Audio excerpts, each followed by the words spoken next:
Hey, what's up, guys? I just want to show you the tools I make in what order to decide whether or not I can go kiteboarding. So I have these apps here, Windy, iKitesurf, and these four links here are just links to surf cameras.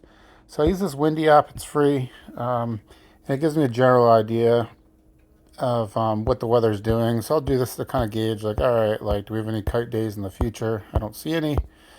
Today specifically, I've been sitting around because I've been checking the weather, trying to see if I can go. But you can see here at like 2 p.m., you can see we get a 16 mile per hour with 23 mile an hour gusts. That sounds pretty promising. Um, so I'm generally looking for like 15 plus. Sometimes you can go with a little bit less depending on your rigs and if you're foiling, etc. But for a good day, you're looking for like at least 15 with gusting higher than that. So like I said, I'll look forward to kind of plan my schedule. If I know that, for example, Thursday it doesn't look windy at all, but yeah, I'd be like, all right, Thursday might be a kite day.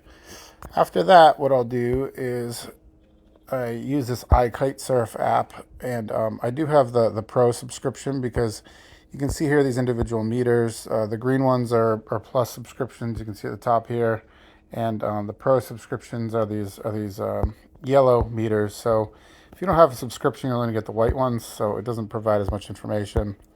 So you can kind of scan along here and see like a general trend, and you can see the winds blowing anywhere from like 10, 17, but that's in the bay there. This is my kite spot over here. One thing I forgot to mention, to find the kite spots, the Windy app is pretty cool. It does show these little kite icons. There's a lot of known kiteboarding spots that they pinpoint on the map there for you. Um, so if you don't know where to go in your new area, it's a great resource to figure out where to go. And back to iKitesurf.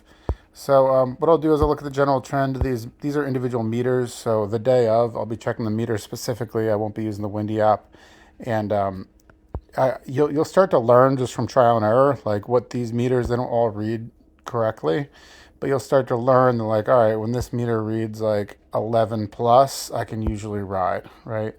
Um, and sometimes you look at like a group of meters, and like I said, you kind of zoom out to see the general trend of like what the wind is doing, right? And then you zoom in on your location, and you can you'll start to get a feel for, generally speaking, like when you can ride and when you can't. Within the iKitesurf app, you can see the individual meters. It'll show you what that meter is doing. So it says it's blowing 7.6 to 11.8 miles an hour. So the average is 10. You can see the direction.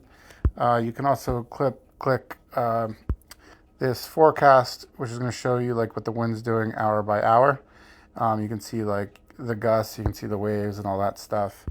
The pro forecast here, it's going to give you just, this is written by a human, and it gives you a general idea of like what the plan is for the day.